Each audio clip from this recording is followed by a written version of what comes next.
The wait is finally over. Kings Island is now open for the 2025 season. And as always, there's lots to be excited about. Hello, everyone. Alongside Ryan Sir, I'm Don Helbig, and this is Tower Topics.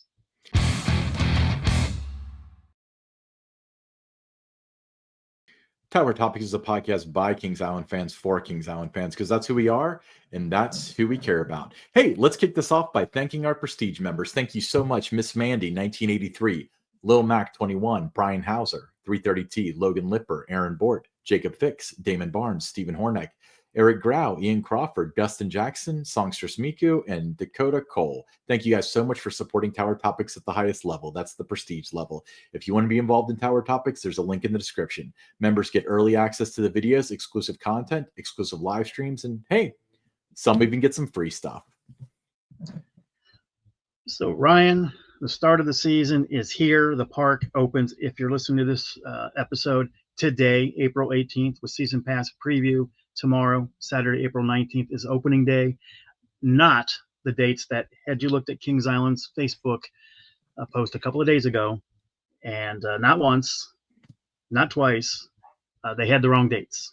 They had the 19th and 20th being the preview and opening day. Then they tried to edit that, and then they had that the park opened on the one day, and then the next day was the preview day. It was kind of like a total scramble. So depending on when you might have looked at their Facebook post, just for clarity, and you can go to their website. The best thing to do is if you look at dates on their social posts, just go to the website, the calendar, and confirm it. It is April 18th is the Season Pass preview, which is today if you're listening to this episode, and then Saturday, April 19th is opening day, closed on April 20th.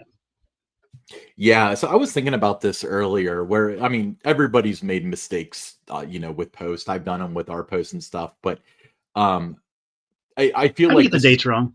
I mean, seriously, I mean, that's, you have nothing in front of you except for this is when we open for the start of the season after Winterfest is over. You're thinking about the start of the season. Those two dates, here's our preview date, here's our opening date. How do you mess that up?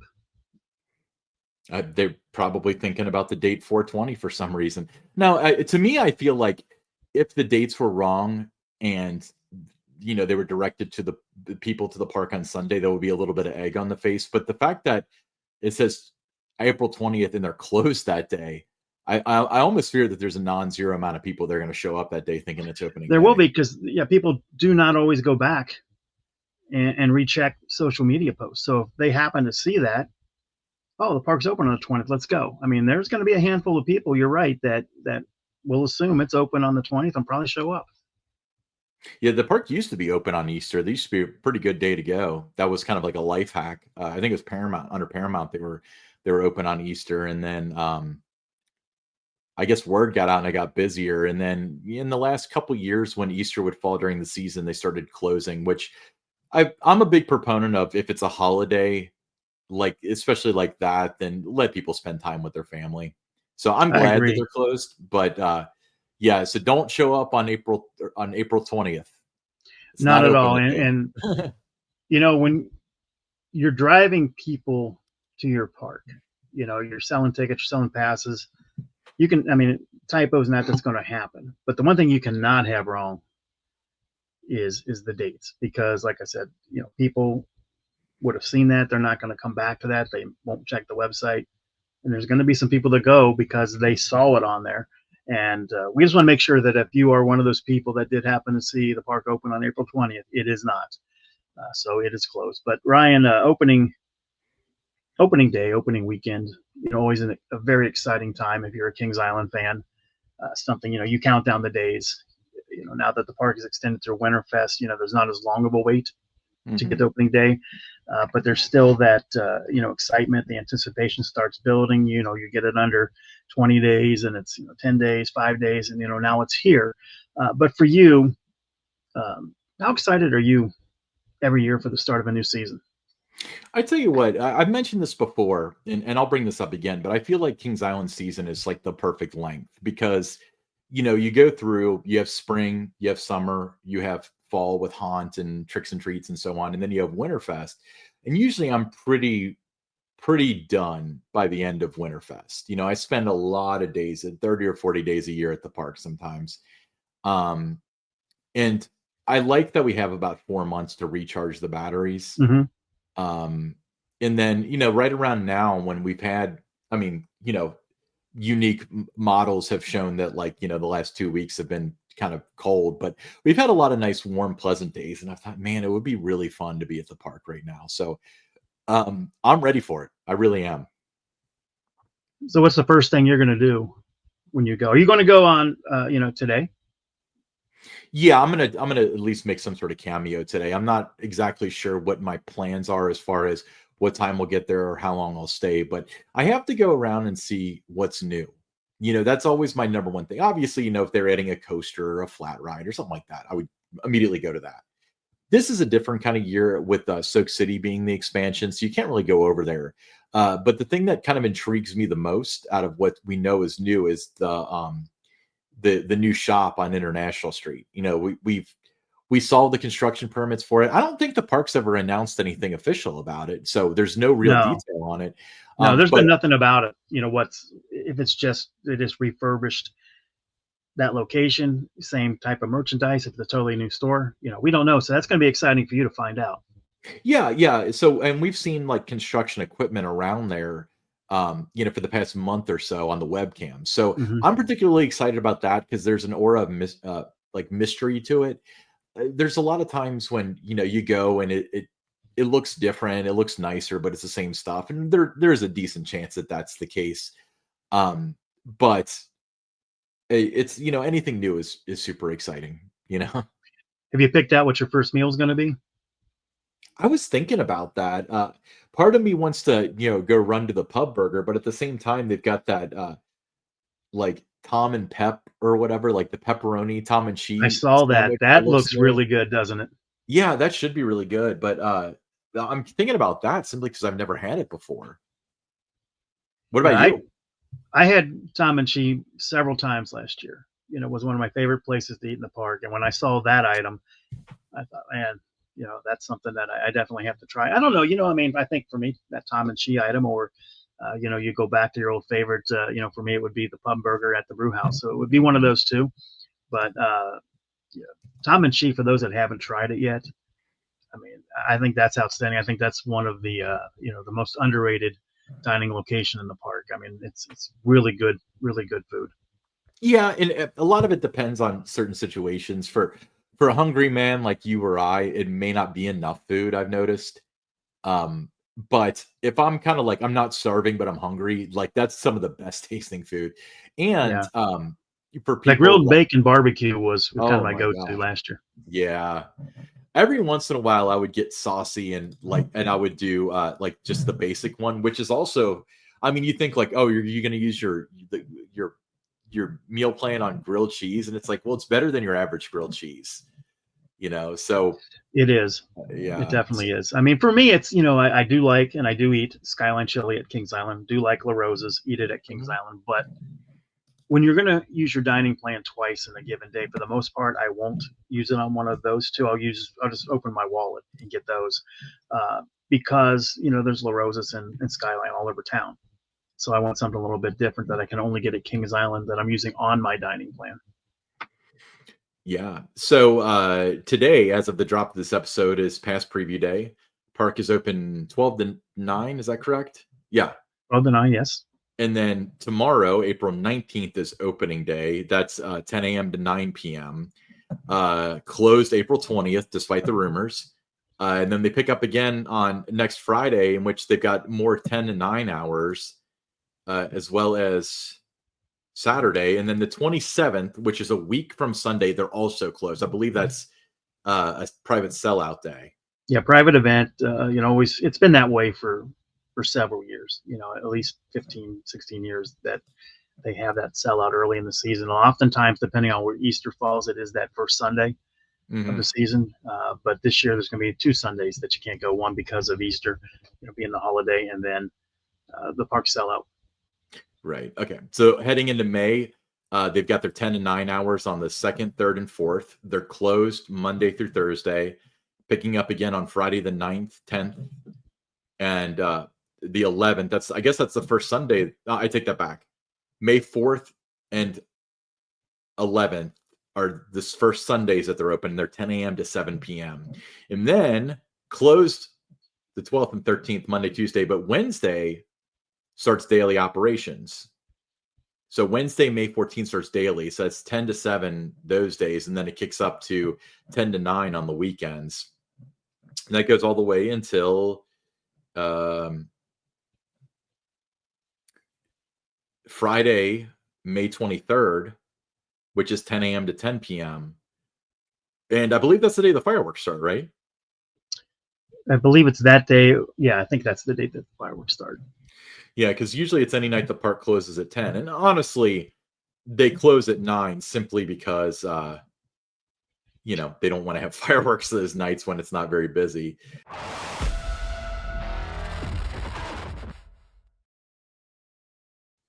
All right, Ryan, let's move on to some tower topics, tidbits for your information. Let's start with the Beast.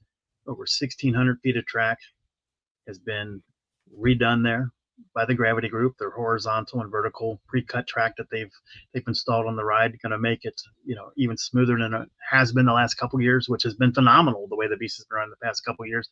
But it's going to be enhanced again this year. Really looking forward to that. What about you? Yeah, I mean, the Gravity Group's done wonderful work. They've definitely prolonged the life of that ride and made it far more enjoyable. I mean, I remember riding in the early 2000s and so on, and it was, if you didn't have the right seat or whatever, it wasn't a very fun ride. So I'm stoked to try it again. I thought it ran great last year. It's only going to be uphill from here. I thought the last couple of years it was running better than it had since 1990. And in 1991, that's when they went with the individual lap bars, added some weight to the trains, the braking system changed and all that, added more weight to the trains. So I thought, far and away, it was the best it had run. So, I mean, it's even going to be better this year. So that's exciting. We didn't know, based on some of the construction pictures, nobody did, if it was going to be ready to go for opening day, but everything looks like it's ready to go. So those of you that are going to be riding the Beast today, let us know, how was your ride in the comments. Sure. So Ryan, let's talk about the Monster. You and I had mentioned on a couple episodes that it would not be ready for opening weekend, and then we said that might not be for quite some time. And then finally, after people were scoffing at us, saying that we had no information or anything on this, the park finally comes out on Tuesday and puts on their website an advisory that the Monster was waiting a part that had been ordered last fall, and they are expecting it to open at some point in July. But at least it's now on the website. It is confirmed the Monster not ready to go to start the season. Yeah, so there was a word going around. It was a hoax that somebody photoshopped an email that the park had sent out saying that the Monster is being retired. Now, to be clear, I've said this several times, and I think that you can corroborate it, but it feels like the Monster has been on its last leg for decades. Like every year might be its last. So definitely, by the way, give a spin on it if you want, because this could be the last year of it. But it was circulated online that a fake email that guest services had told a guest who emailed in that the ride would be retired after more than 50 years. That got picked up by everybody, including Jim Flugel, who's one of the people that runs the Kings Island Season Pass group. Well, because Jim was fooled by it, and so was everybody else. I mean, this is not a referendum on Jim, because he does a great job doing. Yeah, his post said has officially been retired. Yeah, so that one out definitely is going to be picked up. You're right. Right. So if anything, it's kind of, it shows how this system is broken in terms of the park has a couple people outside of the sphere, outside of the employment there, that do their bidding for them, and Jim posts on their behalf. That's well known. But when he's fooled by something and puts it up, everybody assumes that the park released it. So when he saw this email, and the email looked great, like I would still believe to this day that it was real. That might be one of the most real looking documents we've ever seen out there.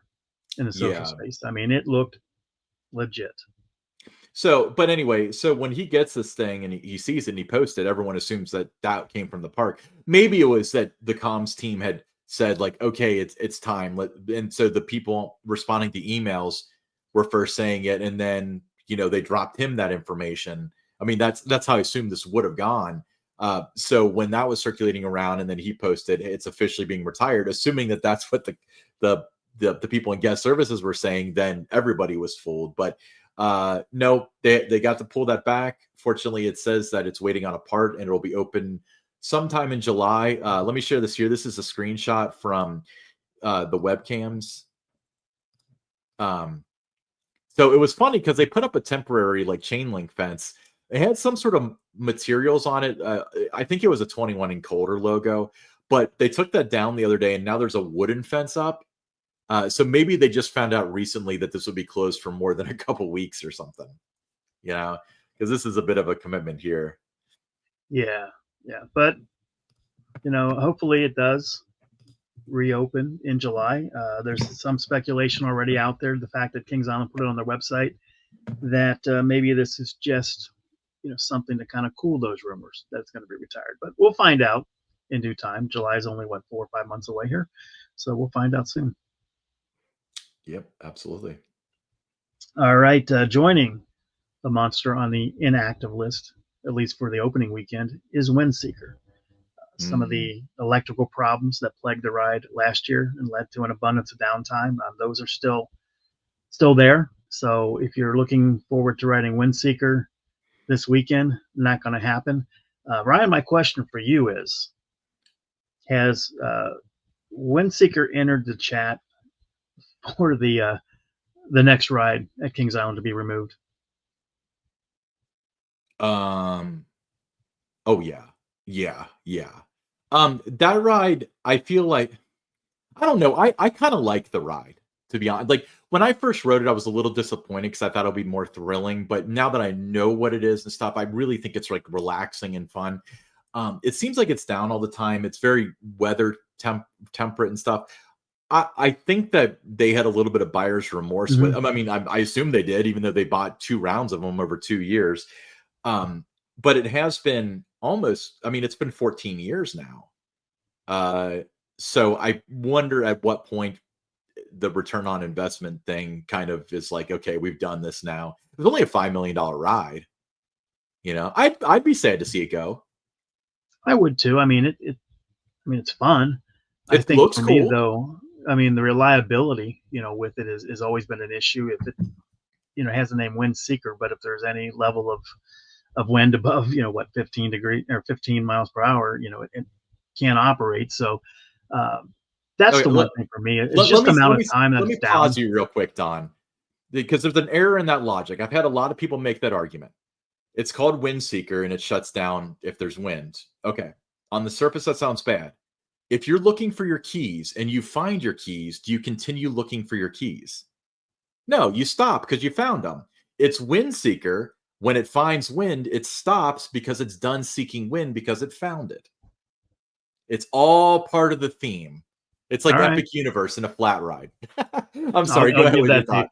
No, but I was just gonna say, for me, it's one. If I was Six Flags and I'm looking at rides around the company, you're trying to cut some costs and things, I think that one would be on my list just because of it's not reliable. It's got a lot of downtime throughout the season, so that one to me would kind of move, be near the top, if not at the top, at Kings Island. If you have to remove a ride, not advocating for doing it, but if you have to, I would say that it would be up there.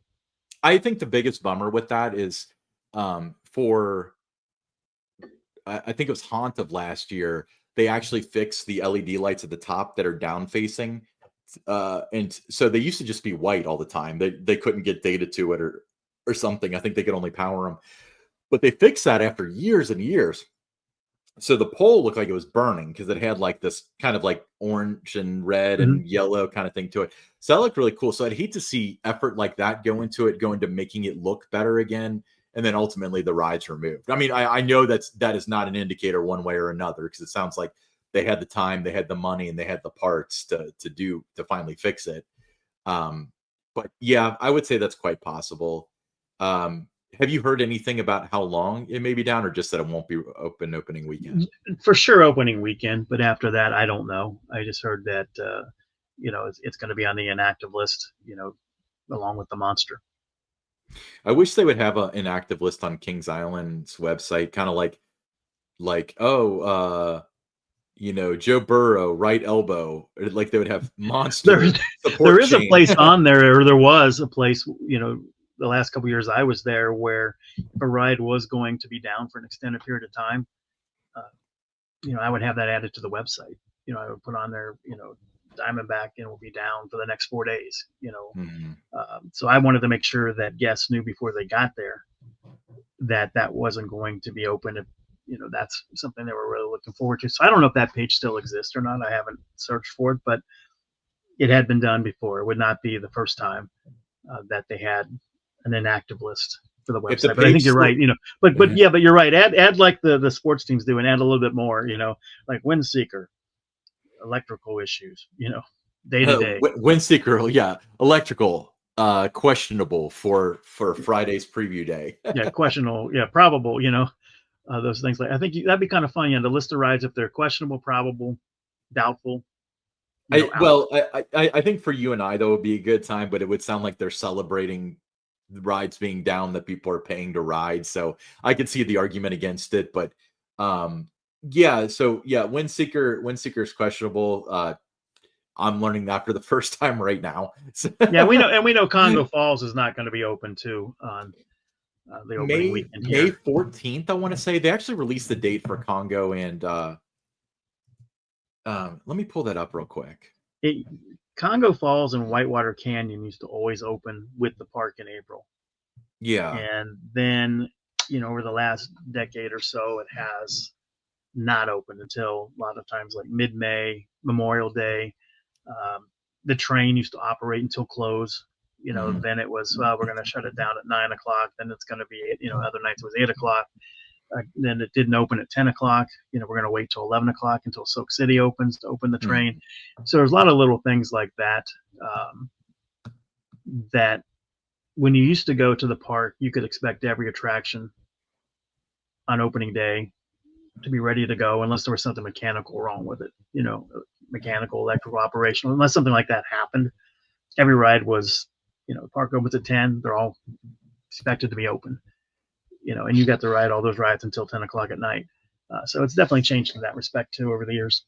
Okay. So update. So Whitewater Canyon and Congo Falls, according to the website, open May 24th. I don't know why I was thinking May 14th. So May 24th. And on the attraction closes at 9 on the nights the park closes at 10.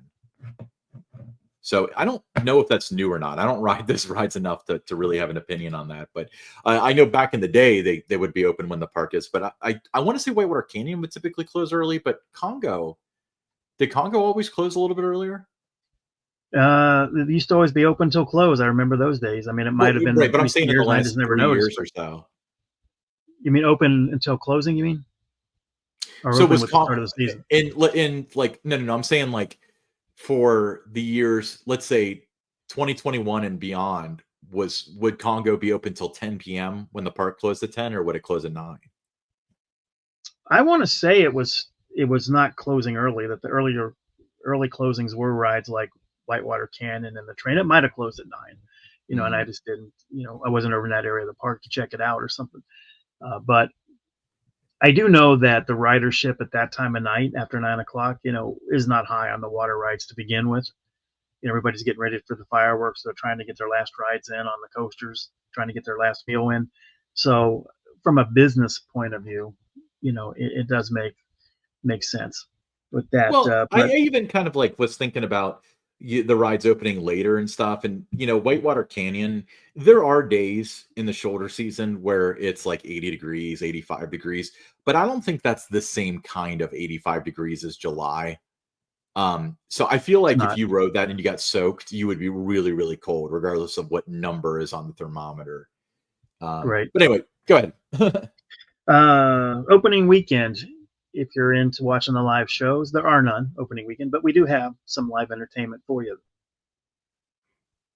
Yeah, Hi-Fi Honey and River City are both performing. So Hi-Fi Honey is, Jessica, who's been on the show. She's also known as Holly Holiday during Winterfest, half the time ish. But they're both performing. Hi-Fi Honey, if you've been to Kings Island in the past 2 or 3 years, you know who they are. Cover band with the cute blonde girl as the lead singer. River City was the backup band for the Bandstand show for years and years, but now it seems like they kind of split them up and stuff. River City is a big band. We showed a picture of all dozen or so of them last week, for the live entertainment stuff. But they're incredibly talented and very good singers and performers, and they've got a brass section and all that. So bummer that there's no official live entertainment, but at least there's something, and this is a pretty cool way to go. If you don't want to watch rides, then you can do this. And in case you missed it, Extreme Sky Flyer, it has been removed. That'll be weird, not having that there. I mean, that's the extent of my thoughts with that. I don't want to dwell on this too much, but it'd be one of those things where it's just been there for the past 25 years. So now it's not, I won't miss riding it or anything. Something to note, the Grand Carousel turning 99 this year. It has a new roof. And when I turn 99, I hope to have a new roof as well. I think that, going up in the Eiffel Tower last year, looking down at the roof, I kind of thought, that hopefully they do some work on that before its 100th anniversary next year. And they have done that. Also, as Kings Island begins its 54th season, not 53rd, it's the 53rd year of Kings Island, but the 54th operating season. We have a situation where the racer was open during Winterfest. That led to, will they have all 4 trains ready to go at the start of the season? That's something, we're going to find out as early as today. Yeah, it'll be interesting okay, so to be clear, there's a possibility they'll be running 1 train on each side. That'll be temporary, maybe this weekend, maybe next weekend, whatever. If they have all 4 going, hats off to them. I mean, my gosh. Exactly. But if it is 1 train operation on each side, I'm going to give everybody a pro tip. If you want to ride the racer, make that your first ride of the day. Right. Because with 1 train, it doesn't take many people wanting to ride for that to be a 20, 30, 40 minute wait. And then on Saturday, I mean, that's going to be well over an hour, for the racer if they only have 1 on each side. But you're right. If they do have all 4 trains running, it, really hats off to the maintenance team, because that was going to be a challenge for them to have that ready to go. Yeah. I feel like you're trying to skip the most important news bit, which is that we have new drink stand in Action Zone. Long anticipated. I feel like it took less time to build Epic Universe than it did to build the drink stand. Almost. I mean, unreal with that. I mean, look how quick the coaster went up at King's Dominion, Rapterra. Yeah. You build a coaster of that size in that short amount of time, but it took this amount of time to build a simple drink and icy stand in Action Zone. Why do you think that is? Okay, first of all, let's clarify for those who have no idea what we're talking about. We showed up on past preview day last year, 2024, and there's this big concrete slab kind of by Chicken Shack facing towards like the Delirium-ish, down right pathway. So everyone was like, what the heck's this all about? Because there were seats there and like a planter. Come to find out, it's going to be a drink stand. It's not going to be ready till the fall. I'm not sure why that would take until the fall. At the time, there were still you could still use supply chain issues as an excuse. Assumed it was that. Fall comes, nothing. Winterfest comes, some work. My understanding is that it's going to be ready for the park opening. Will it be staffed? I don't know. But I can't fathom what the delay was that took them a year to build that. Like, I feel like you and I, with zero knowledge whatsoever as to how this stuff works, could do a YouTube class on how to hook up like a Coke machine and how to build a little hut up the code and have it done. Maybe fast. There was, are we having icy here? Are we not having icy here? Do we need to build that? Do we not need to build that? All I know is it only took, a few weeks to build Pigpen's mess hall. in Camp Snoopy, but this, it's like you said, it's just a place to get refills and icy. It's taken this long, but we'll find out if it's worth the wait. Do you think this will be one that's regularly open, or do you think it'll be like the one by the Beast that it's like a surprise if it's open? I would hope that it's open. I would too, because I they really put would hope. capital into it. But then there's, I've seen some speculating that the days that that's open, don't expect the Coca-Cola marketplace to be open. So who knows? I mean, it's just they need more drink locations around the park, especially on those busy days. They do need that because sometimes, Right. especially like in Rivertown, when you're across from Diamondback, that one there gets backed up, pretty bad at times. Always open though. Always open, always open. But yeah, you do need more of those around the park, especially as you're getting, more and more of these drink plans sold and more guests, doing the one with the drink plan plus where you're getting the ices. So the more, the merrier. And hopefully this one, like I said, everyone's been waiting for it for a full season. So check it out. Let us know what you think. Yeah. I'm hoping this one is regularly open. I've heard, I don't know if you can confirm or deny, or if you have no idea, or if you've never even heard this, but I've heard that Coca-Cola paid for the Coke marketplace, and there's a covenant with them as part of the agreement is that it has to be open anytime the park's open. That's why it's like every once in a while, like, when it's rained all day and there's 500 people in the park, they'll get away with closing it, but you almost never see it closed. Yeah, that So I Coke feel like it contract would got be. renewed. Got renewed a couple years ago, so I don't know what the new language Mhm. would be in it, but before that, yeah, it had to be open. But I think that would be some customer service issues if it's like, why did you open the stand that just has like fountain drinks when you have the freestyle like 50 feet away? I think that might be an issue. I don't know. All right. Enough of this. Let's move on to a segment we like to call buy or sell. All right, Don, buy or sell. Within 8 years, Mystic Timbers will have parts of the ride as Titan Track. Buy or sell? 8 years? 8 years is what it says. I will buy.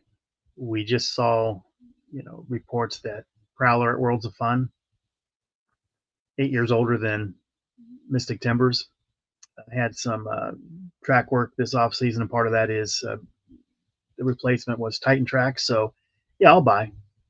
What are you thinking? I mean, I was going to say sell, but definitely sometime in the future. But I mean, you mentioned the Prowler 8 years. I mean, that is pretty good logic. Where do you think they would put Titan Track if you were going to guess? I'm guessing the turnaround under where the shed thing is. That would be a good spot because it's probably a high That force would be a spot. really good spot right there. I think that's a kind of a high stress spot. So I think, yeah, that would probably be in the area where it would go.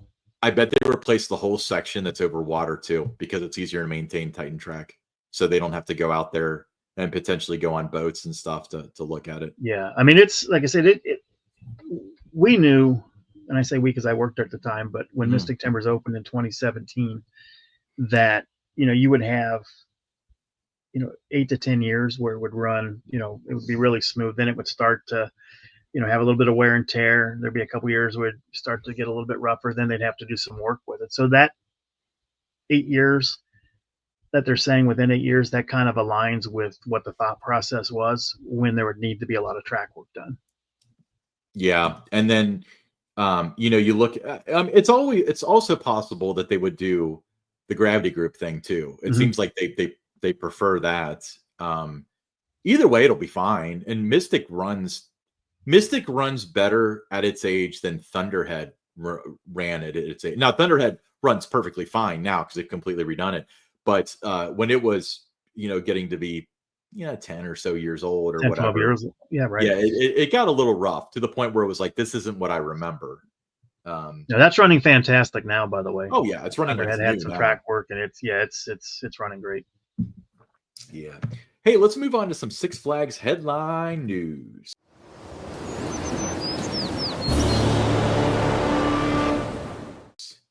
All right. Valleyfair will open for the season on May 11th, and at Soak City Water Park will turn on the faucet on May 24th. The Minnesota Area Amusement Park has also unveiled its 2025 event schedule, including the return of popular events like Valley Scare, Latin Days, and Corn Fest. God bless Corn Fest, Don. That is a very popular event at Valleyfair. It gets a lot of news coverage. It's something that's been there, for a number of years now. Guests look forward to it. I wanted to get out there to try that, and experience that event because I hear so many good things about it. So maybe this is the year that I get to do that. Yeah, so that one's in Minnesota. I want to make a Valleyfair / Mall of America trip because I've always been intrigued by Mall of America and I've never been out there. I'd love to see. I wanted to try to tie that in. I wanted to look at the Minnesota Twins schedule to see when I could get in a Twins game, Valleyfair, Mall of America, and do all. That's the one, legacy Cedar Fair Park that I never have been to. Is Valleyfair. It's the only one. Legacy Cedar Fair, so before the Paramount acquisition? Well, yeah, just never been to Valleyfair, no matter, what it's been owned by or anything like that. Just never been there. I think that part of it for me is the opportunities to go were at times where it's cold in Minnesota, April, May, very cold. You get to the fall, it's pretty cold. So it never really worked out. I was, always thinking if the Bengals ever had a game in Minnesota on a Sunday, during the fall, maybe I would go then, if it was in early September, right? Maybe early October, try to go to a Vikings game and then hit the day before hit Valley Fair, but it just never worked out. But I was, thinking about looking at the Twins schedule and seeing where I could fit in a Twins game. I've not been to their ballpark yet, so that would be something I would add. And while there, go ahead and do Valley Fair and check that box that I've been to all those legacy Cedar Fair parks. Absolutely. Don, tell them about the t-shirts. Tower Topics t-shirts. They come in a wicked green color, any size that you would want, including the youth sizes. We were asked about that. Do you have the children's sizes? We can get those for you. They're $22. That includes your shipping. And if you're interested in one, just send us a message on our X, which is Tower_Topics, or you can send me an email, donhelbig@themeparksbydon.com. We'll send you the QR code, and once the transaction goes through, it's just a matter of days before you get your shirt. And you do look great in those shirts. Hey, very comfortable. Very comfortable. We'll be right back with the listener questions.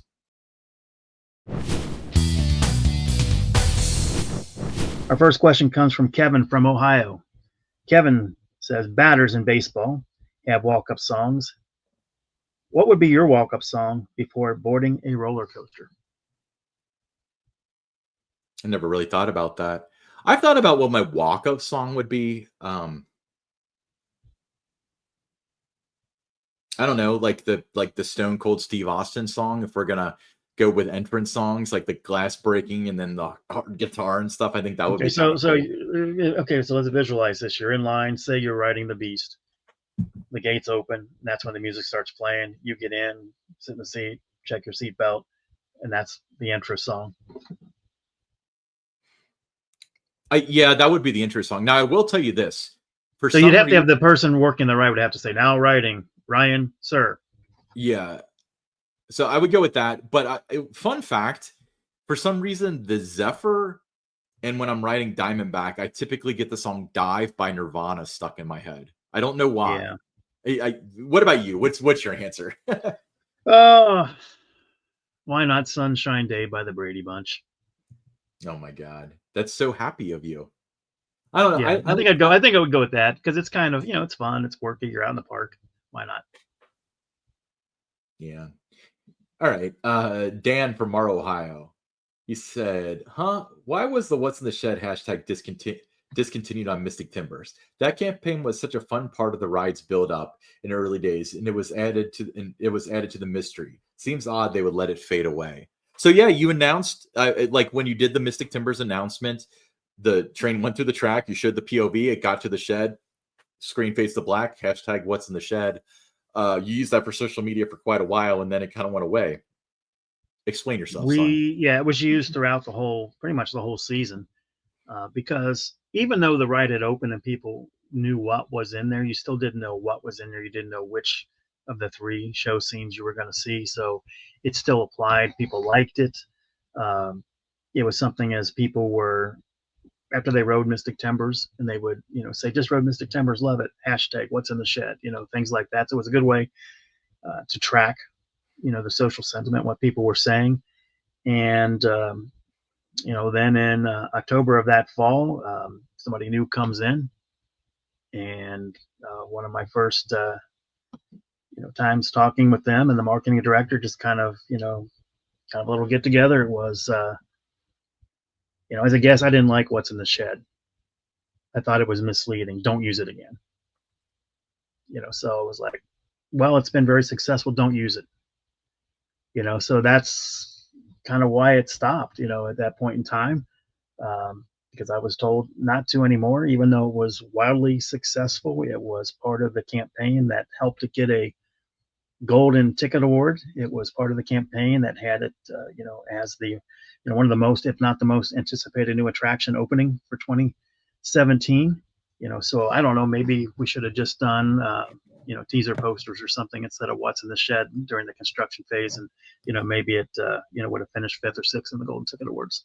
You should have done teaser posters that make an acronym for, they spell it MOTM for the song Man on the Moon by REM, because that had everything to do with Mystic Timbers, and it was tantamount to the teaser that was there for another ride, which was also stupid. All I know is that campaign worked very well.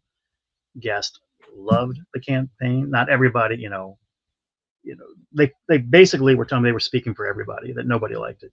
They thought it was dumb, so we're not doing this anymore. So again, it's one of those things where sometimes people come in to an organization and they've got all the answers, but they don't know what the questions are. Maybe you should have told them the question. No, so the thing about the what's in the shed thing is generally the only flaw to it was that a lot of times, like, imaginations ran wild. There's going to be a drop track. They're going to launch the train back. I mean, you're going to have that. The common sense should have prevailed, in a lot of ways.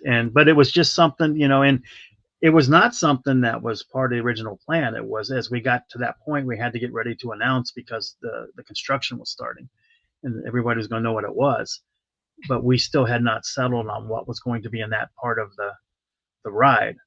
And the general manager at the time, Greg Scheid, we were, you've seen those, EF, I don't know if it was EF Hutton or one of those kind of commercials where it, it ends and it says to be continued, so we just kind of thought we'd have something like what's in the barn, what's in the, and he just said, what about shed? Let's go with what's in the shed.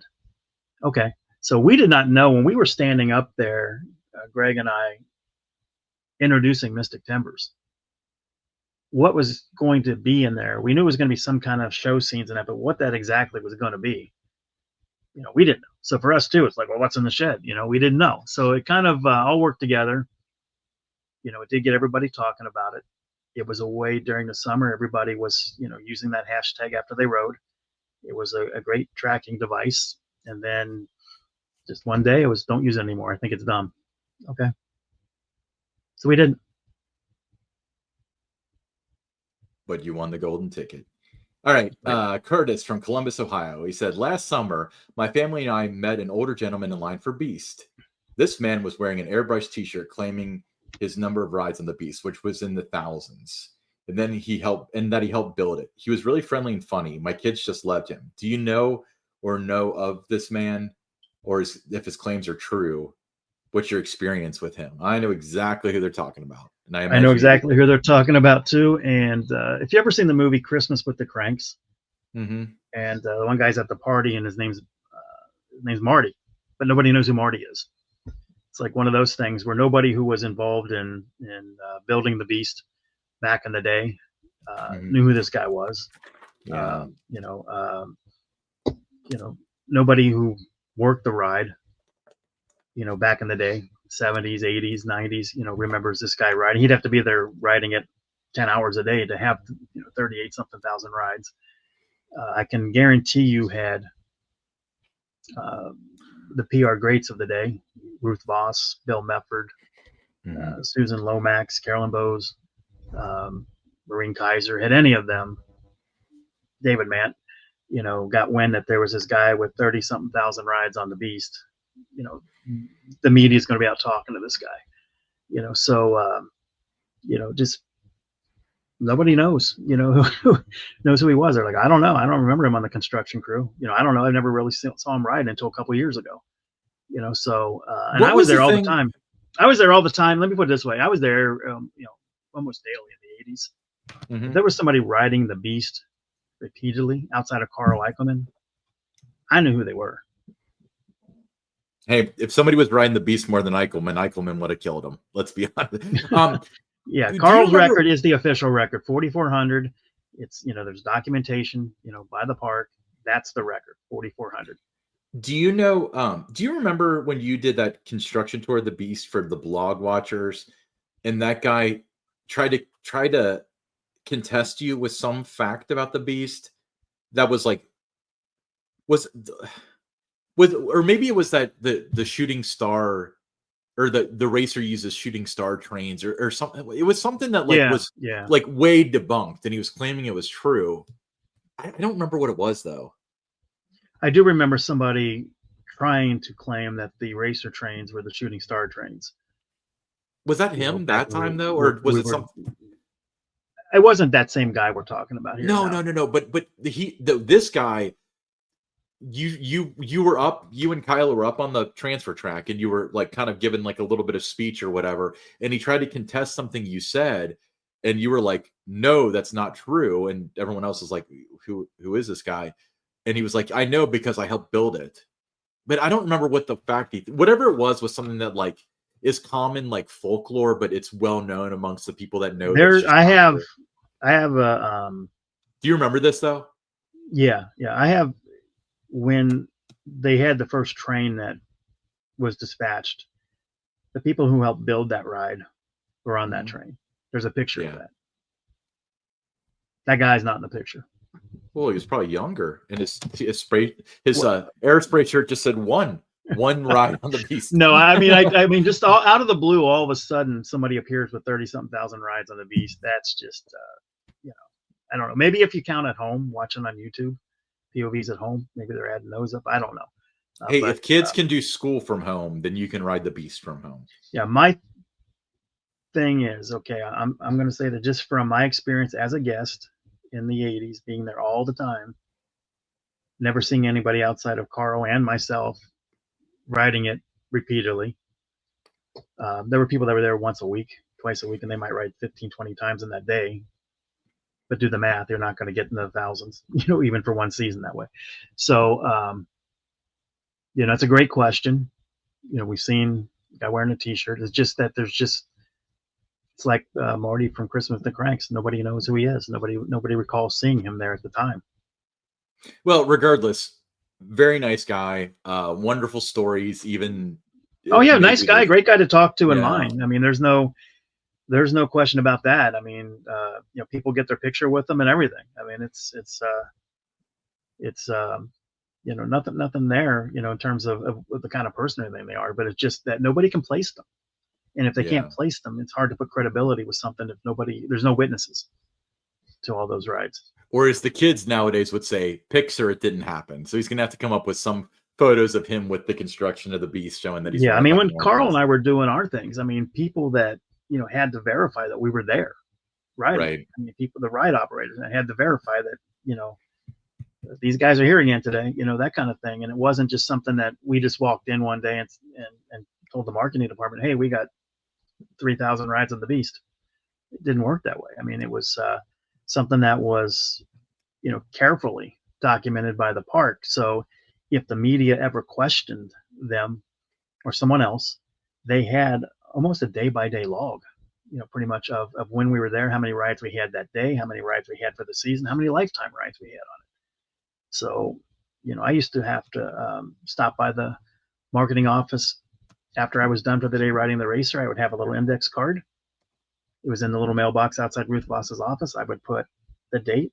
It was July 1st. I put 7/1/82, 37, and then dash, 1,604. That meant for the year, and then dash 3,206. I meant, for the year. So, I mean, she always had an updated number on where Carl was, where I was every single day. She knew. So if somebody from the media called, she could do it. Or if she saw we were approaching a number, it let her know that I need to let everybody know that we're going to have, this media event, coming up soon because they're going to hit a milestone number. So she was always on top of it, always prepared with what we were doing, and records were kept. Yeah. So there are some people's stories that are in question, but if you have a listener question, you can send us. See what I did there? Ton, tell them what to do with it, with the listener question. Well, if you have a listener question, just send it to me via email. That's probably the easiest way to do it. Just put a question for Tower Topics or question for TT in the subject line, and it's Don Helbig at themeparksbydon.com. You can also send us your question, and many do, through our X, which is Tower_Topics. Just hit that direct message button and send us your question there. We do need to have your first name, and we like to have the city and state where you're sending your questions from. Yeah. So if you're driving to the park while listening to this, thank you so much for your patronage. Drive safe. Have a wonderful time. Drop in your comments how your day was. I'm Ryan Sir, along with Don Helbig. It's opening weekend, everybody. This is Tower Topics.